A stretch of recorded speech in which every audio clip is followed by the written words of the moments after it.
My name is Elizabeth, and there are moments in life when the air itself feels heavy with the weight of all the words you never said, when silence becomes the only language that understands you. I used to think that silence was safety, that if I stayed, quiet, the world would forget to hurt me. But silence has its own sharp edges. I was 48 when I met Thomas, and I swear I was not looking for love. Not anymore, because love was something I had buried years ago when my marriage ended, and with it the last piece of who I thought I was. I lived alone in a wooden cabin near Lake Champlain in Vermont, a place that looked like it was painted by God himself, surrounded by trees that turned to fire. Every autumn I used to think the trees knew something we did not, how to let go gracefully, how to burn and still stand tall. I would watch them from my porch every morning, a cup of coffee in my hands, steam rising like ghosts from the past, and I would tell myself I was fine. I had made peace. With solitude, I had learned to live without expecting anything more. My days were quiet, filled with the small routines that made life bearable. I taught art at the local school to children whose laughter filled the empty corners of my soul, and my nights I spent painting faces I could no longer remember. I painted to breathe, to exist, to stop myself from disappearing completely. Until one afternoon he appeared like a shadow made of light. It was late September. The air smelled like pine and rain. The lake was a mirror holding the sky, and I was standing there with my easel trying to capture the way sunlight touched the water when I saw him. He was tall, quiet, gray hair brushing the wind, tired eyes that looked like they had seen many years and too few dreams. He was standing a little farther down the shore, sketching the horizon in a small notebook. I watched him for a while, the way he paused between strokes, the way he tilted his head like he was listening to something only he could hear when he noticed me. He smiled and said, "I hope I am not in your view." I laughed because he was exactly in my view and said, "You are my view." And that was how it began, something so small, so simple, a smile by the lake, a line shared between strangers. But it felt like the air shifted around us, as if the world itself had been waiting for that moment. After that, he started coming every evening. Sometimes with coffee, sometimes with stories about places I had never been: Chicago, Boston, San Francisco. He was a retired architect. He told me he had spent his life building homes for others while never truly finding one for himself. He said he was learning how to live slowly now after decades of running. I liked the way he said it, as if slowing down was an art form. We sat by the lake and talked about everything and nothing, about how the world changes faster than hearts can keep up, about how memory is the only real architecture that lasts. He had a gentle way of speaking, the kind that made even the wind quiet down to listen. And without meaning to, I started to wait for him each day. I did not mean to fall for him, but love is like autumn. It creeps in softly with a chill in the air, and before you know it, everything around you starts changing. One evening, he brought me an old leather journal, said he used to sketch buildings in it, but now he wanted me to fill it with colors. I opened it, and on the first page, he had written for the things we never finished, and I felt something break inside because I had a whole life of unfinished things. Unfinished love, unfinished forgiveness, unfinished dreams. I looked at him and said, "You trust me with this." He smiled and said, "You make things beautiful. I just build the walls." And that night when he left, I sat by the window holding that journal like it was a heart that had just started to beat again. The days turned into weeks, and the weeks into months.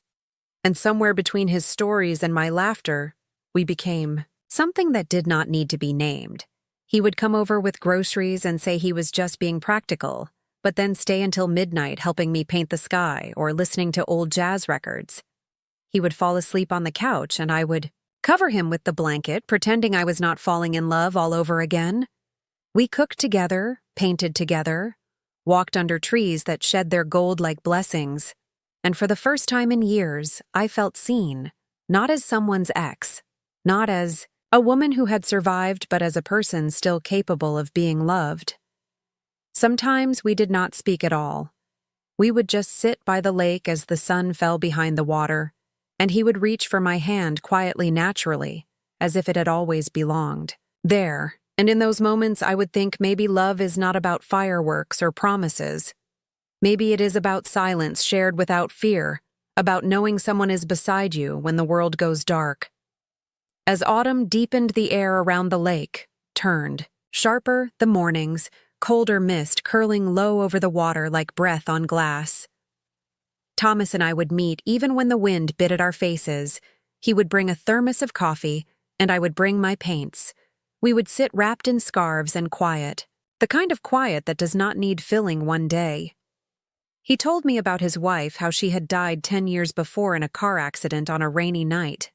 He said it softly, as if the words might still shatter something in the air. He said he had spent years pretending he was fine, that work kept him busy.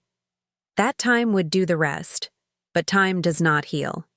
It just teaches you how to carry things differently.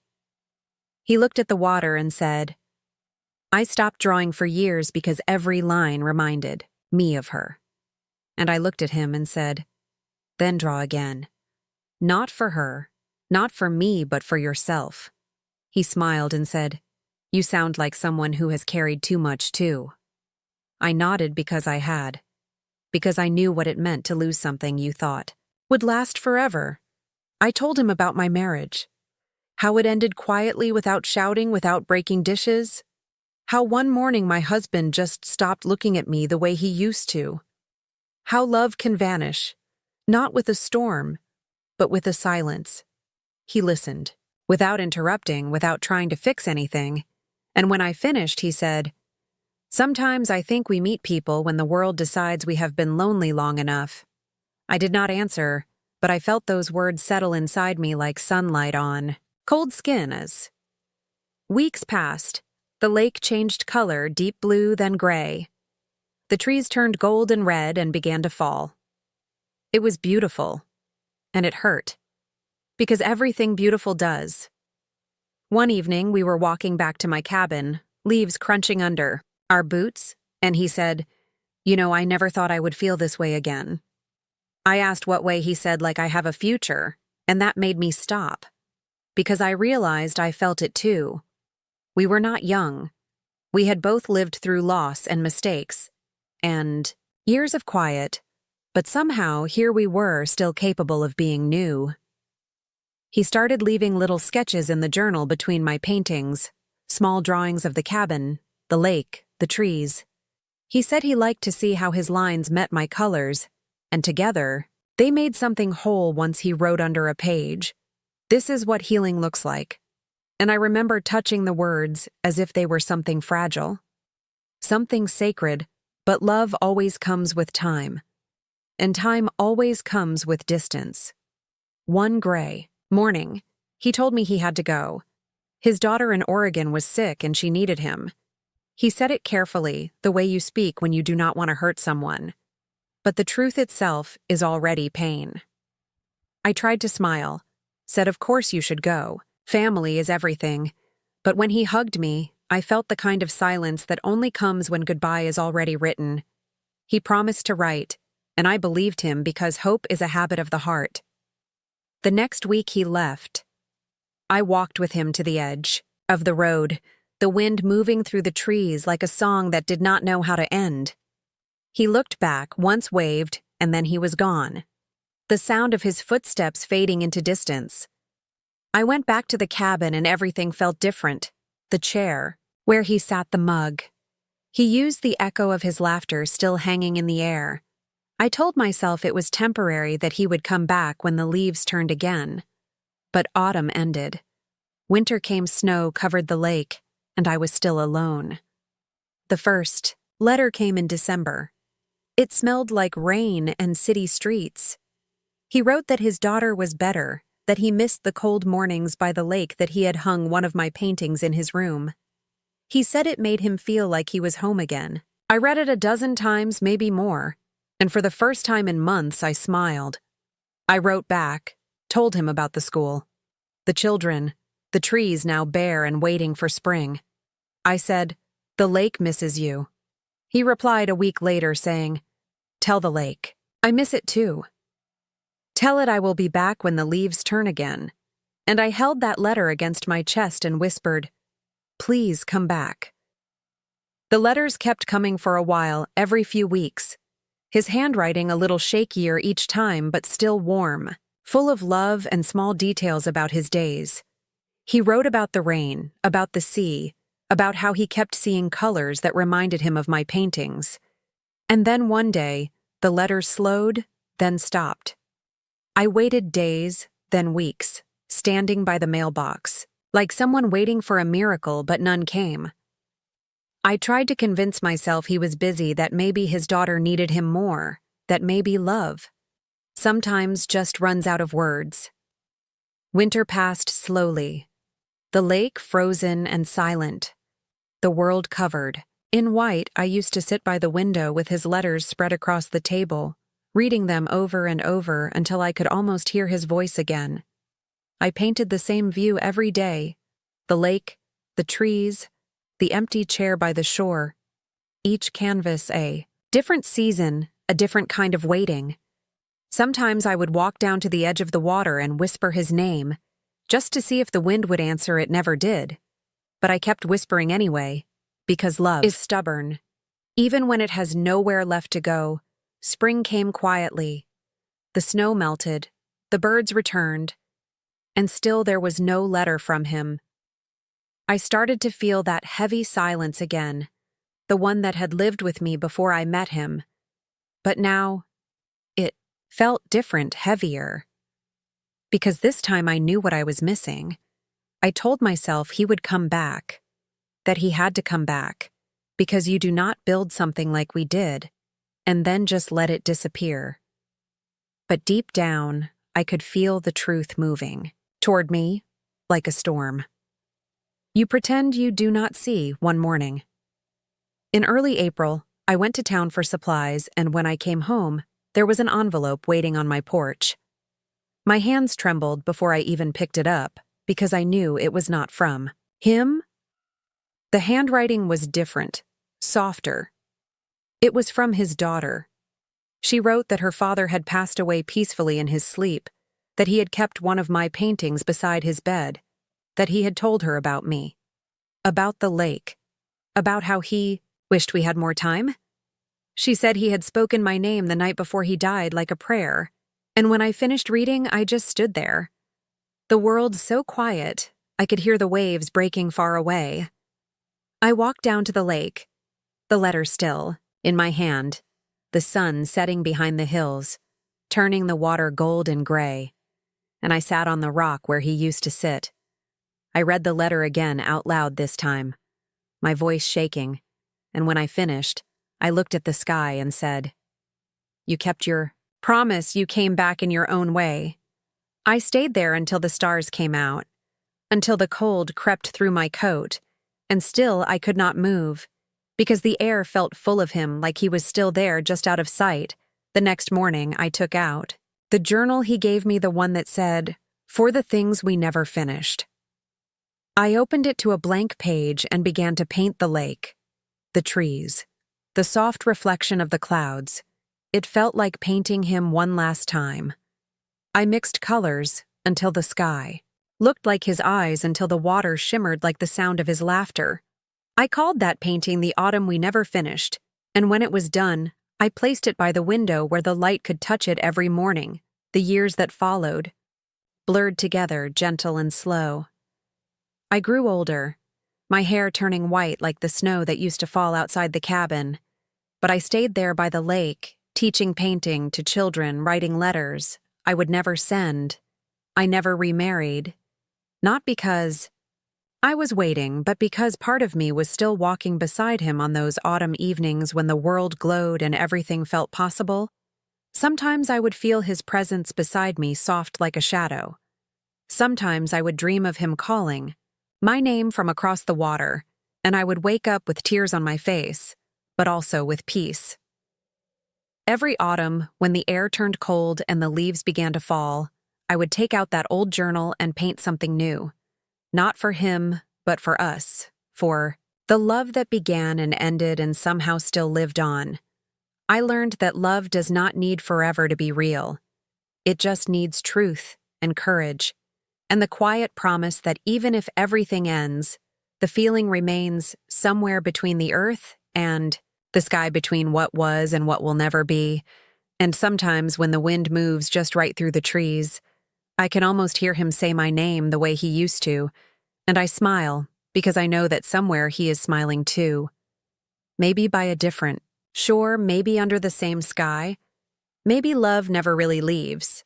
Maybe it just changes shape, waiting for the day when two souls find each other again in a place where time no longer matters, and every unfinished thing finally becomes whole years. Passed, and the cabin by the lake grew quieter, the walls filled with paintings and the air heavy with colors of every season I had lived through. I had grown old slower than time itself. Maybe because love had rooted itself so deep inside me that even age could not take it away. Every morning, I still made coffee for 2 cups, one for me, one for him. I still sat by the window waiting for the sun to rise over the water, and when it did, I whispered thank you, because somehow I knew he could still hear me. I had stopped asking for more. I had stopped searching for meaning. I had learned that love is not about how long it lasts, but how deeply it stays, and his presence stayed like light that never fades completely, even after the lamp is gone. Autumn morning. The sky turned the color of fire, and the wind carried the scent of rain. I went down to the lake one last time, the journal in my hands, the one he gave me all those years ago. I opened it to the last blank page and looked at the reflection. In the water, the woman staring back was not the same one who had once feared love. She was softer, quieter, filled with peace. I took my brush and painted the horizon, the way he had once sketched it, the way we had first met, and when I was done, I wrote below it for the love that waited and never ended. The air grew colder, the wind gentler, the leaves falling all around me like blessings. I felt a warmth beside me like someone standing close enough to touch. I closed my eyes and said his name, and for a moment I swear I heard his voice in the wind saying, "I never left. I am right here, always here," and I smiled because I knew it was true. I laid the brush down beside me and sat there watching the lake shimmer in gold and gray until everything around me faded into a quiet that felt like coming home. When they found me later that evening, I was sitting by the water, my hands still resting on the open journal. The last painting glowed softly in the fading light, and on the page beneath it, someone had written in faint letters, almost like a whisper. We finished it. Now the cabin stands still by the lake each autumn. The leaves fall the same way. And sometimes when the wind moves through the trees, the villagers say you can hear laughter and the sound of 2 voices calling softly across the water. The story of Elizabeth and Thomas still lives there, not in words, not in paintings, but in the silence that holds everything. Love-lost memory, and the quiet truth that even when everything ends, something beautiful always remains, because love never truly leaves it, just changes shape. It becomes the air, the light, the sound of the lake against the shore. And maybe somewhere beyond all of this, they are together again, walking beside the water. The way they were meant to from the very beginning, forever caught in the autumn they never finished.